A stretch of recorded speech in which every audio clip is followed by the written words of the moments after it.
51 வயதுடைய விஜயகுமார் மனைவி உட்பட 3 உறவினர்களை சுட்டு கொண்டு விட்டார். Now know that child was just 12 years old. This is really just துப்பாக்கியை பார்த்ததும் அங்கிருந்த 3 குழந்தைகள் பக்கத்து ரூம்ல போய் ஒரு க்ளோசெட்ல ஒளிஞ்சிட்டாங்க. The dog started barking and that's what got my dogs all riled up because இது ஒரு ஃபேமிலி இஷ்யூ. இதுக்கு முதல்ல 2 தடவை போலீஸ் இன்வால்வ் ஆகி கூட இருக்கிறாங்க. இந்த வீட்டில் ஏதோ ஒரு பிரச்சனை இருக்கு. இவங்க செல்போன்ல அழுறது, சண்டை பிடிக்கிறது, கத்துறது எல்லாமே பக்கத்து வீட்டு walking and pacing and crying and on the phone, and she says now that she looks back. இந்த 2 வீட்டிலும் பெண்கள் கவலையும் கண்ணீருடன் தான் வாழ்ந்து வந்துள்ளனர். வணக்கம், எல்லாம் எப்படி இருக்கீங்க? ஜனவரி 2026 ஏர்லி மார்னிங் விடிய காலமாக 2:30 மணிக்கு அமெரிக்காவில் லோரன்ஸ்வில் ஜோர்ஜியாவில் நடந்த ஒரு கொடூரமான சம்பவம். விஜயகுமார் வயது 51, வைஃப் மீனா டோக்ரா வயது 43, இருவரும் இந்தியாவை சேர்ந்தவர்கள். இவங்க 2 பேருக்கு இடையிலுமே ஏதோ ஒரு பிரச்சனை, வாக்குவாதம் தொடர்ந்து நடந்து கொண்டே இருக்கின்றது. சம்பவம் நடந்த அன்று இவங்க தங்களுடைய அட்லாண்டா வீட்டிலிருந்து விஜயகுமார், அவருடைய மனைவி மற்றும் 12 வயது குழந்தை காரில் ஜோர்ஜியாவுக்கு அவங்களுடைய ரிலேட்டிவ் வீட்டுக்கு போகிறாங்க. போகும் வழியில் காருக்குள்ளே ஆர்கியூ பண்ணுறாங்க, சண்டை பிடிக்கிறாங்க. தொடர்ந்து இந்த சண்டை நடந்து கொண்டே இருக்கின்றது. விஜயகுமார் காரை விட்டு இறங்கி வீட்டுக்குள்ளே போகிறார், ரிலேட்டிவ் வீட்டுக்குள்ளே. பேச்சு சண்டையாக மாறுகின்றது. இந்த இடத்துல இவங்க என்ன பேசினாங்க, எதுக்கு சண்டை பிடிச்சாங்கன்னு சொல்லி எந்த வெப்சைட்லையுமே ஒஃபிஷியலாக இதுவரை வெளிவரவே இல்லை. இது ஒரு டொமஸ்டிக் இஷ்யூன்னு தான் உள்ளது. வெல் பிளானோட தான் விஜயகுமார் ரிலேட்டிவ் வீட்டுக்கு போயிருக்கிறார், துப்பாக்கியோட. இவர் அந்த துப்பாக்கியை வெளியில் எடுக்கும் பொழுது அங்கே 3 குழந்தைகள் இருந்திருக்கிறாங்க. இவருடைய பிள்ளை 12 வயது, அதை விட 10 வயது, 7 வயது, 3 பிள்ளைகளும் பயத்தில் உடனே போய் அந்த ரூமில் இருக்கிற க்ளோசெட்டுக்குள்ளே போய் ஒளிஞ்சிருக்கிறாங்க. அந்த பிள்ளைகள் பார்க்குற கண் முன்னாலேயே விஜயகுமார் இந்த 4 பேரையுமே சுட்டு கொள்கின்றார். அதாவது மனைவி மீனு துர்கா 43 வயது, நடி சந்திரா 37 வயது, கௌரவ் குமார் 33 வயது, ஹரிஷ் சந்திரா 38 வயது. இந்த 4 பேரையுமே விஜயகுமார் சுட்டு கொள்கின்றார். இதை பார்த்த அவருடைய பிள்ளை 12 வயது பிள்ளை உடனே 911க்கு கால் பண்ணி சொல்கிறாங்க, அப்பா அம்மாவையும் அங்கிருந்த 3 ரிலேட்டிவையும் சுட்டு கொண்டு விட்டார் என்று. உடனே ஒரு 3-4 நிமிஷத்தில் போலீஸ் வெளியில் வருது. அந்த டைமில் வினயகுமார் வீட்டு வாசல் காருக்கு முன்னால் நிற்கின்றார். One of them courageous enough to pick up the phone and call police for help. We now know that child was just 12 years old. This is really just an unspeakable tragedy.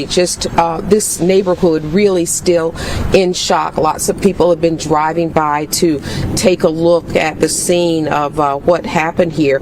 But police have just given us some new information within the last hour. They now have released the name of the suspect in this case as well as the victim.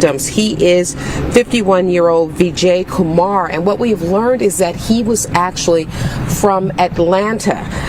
That Kumar drove here to Gwinnett County, according to what police are telling us, with his wife. Her name was Mimu Dogra.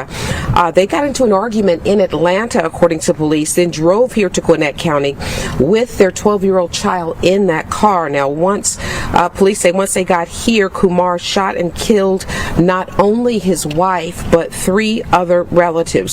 Now, Vijayakumar அந்த வீட்டுக்குள்ள போக முதல்ல அந்த வீட்டு நாய் பெருசாக ஒரு வித்தியாசமாக குலைச்சிருக்கு. அந்த நாய்களுக்கு தெரிஞ்சிருக்கு ஏதோ நடக்க போகுது. அது குலைச்சது மட்டுமில்லை, பக்கத்து வீட்டு நாய்களையுமே அது கத்தி குலைச்சி எழுப்பியிருக்கு. ஒரு வீட்டில் சொல்கிறாங்க, தங்களோட நாய் இந்த மாதிரி குலைச்சி தான் இதுவரை பார்த்ததே இல்லைன்னு. அந்த குலைச்சதை பார்த்து இவங்க வெளியில் எல்லாருமே வரவழிக்கிட்டாங்க. அதுக்கு பிறகுதான் இந்த ஷூட்டிங்கே நடந்தது.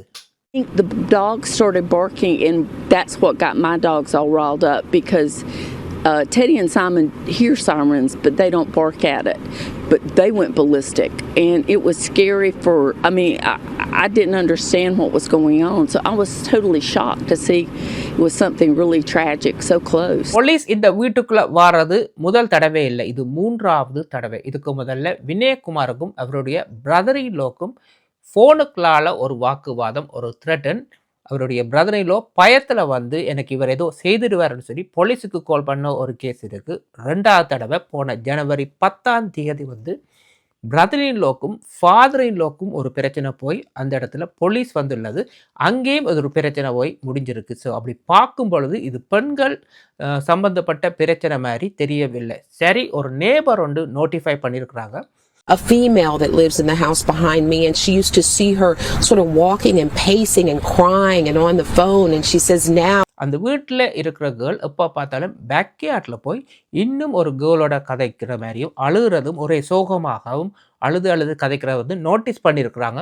Looks back, it was obvious to her that there was something wrong, and so with them also coming here earlier in the month on January the 10th, that is an indication that there was clearly some kind of dispute, some kind of feud that was brewing, and certainly it seems, according to police, with this being a domestic shooting, has come to a head here. இன்றைக்கு விஜயகுமாரை arrest பண்ணி charge பண்ணிட்டாங்க. இந்த 3 குழந்தைகளையுமே ரிலேட்டிவ்ஸ்ட ஒப்படைச்சிட்டாங்க. We are now getting information about Kumar's charges. He will face 4 counts of malice murder, 4 counts of felony murder, as well as 4 counts of aggravated assault. He also faces 3 counts of cruelty to children.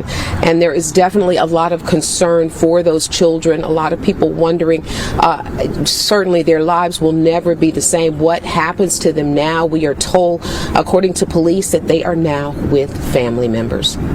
இந்த கேஸில் பார்க்கும் பொழுது வந்து 2 வீட்டுக்குள்ள பிரச்சனை இருக்கிற மாதிரி தெரியல. ஃபோனுக்களால் பிரச்சனைப்பட்டிருக்கிறாங்க, போலீஸ் வந்திருக்கு, வீடு தேடி வந்து சுட்டுருக்குறாங்க. ஸோ இந்த 2 வீட்டுக்கும் இடையில தான் ஏதோ ஒரு பிரச்சனை இருக்கின்றது.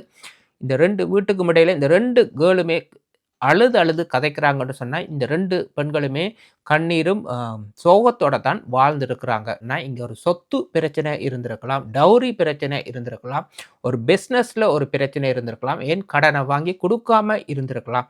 இந்த ஒரு பண பிரச்சனை தான் இங்கே இருந்திருக்கும்னு நாங்கள் ஒரு தெளிவாக இல்லாட்டியும் பணம் தான் இங்கே ஒரு பிரச்சனையாக பார்க்கப்படுகின்றது. தனிப்பட்ட பிரச்சனைன்னு சொன்னால் அந்தந்த வீட்டுக்குள்ளே இந்த கேஸ் முடிஞ்சிருக்கும். இது ஒரு டொமஸ்டிக் இஷ்யூ. இதில் வந்து நேரடியாக வந்து குழந்தைகள் இன்வால்வ் ஆகிருக்கிறாங்க. ஐ விட்னஸே இந்த குழந்தைகள் தான். அடுத்தது வந்து இந்த குழந்தைகள்கிட்ட ஃப்யூச்சரை பார்க்க வேண்டும். அப்படி பார்க்கும் பொழுது இந்த கேஸ் வந்து ஓரளவு மறைமுகமாக தான் நடைபெறும். வெளிப்படையாக ஒரு சில உண்மைகள் வருவதற்கான வாய்ப்புகள் குறைவுண்டு தான் சொல்ல வேணும். ஒருவேளை உண்மையிலேயே பண பிரச்சனை இல்லாமல் வேறு பிரச்சனை கூட இருக்கலாம், யாருக்கு தெரியும். மறக்காமல் கமெண்ட் பண்ணுங்கள். இன்னும் ஒரு வீடியோவில் சந்திக்கும் வரை நன்றி, வணக்கம்.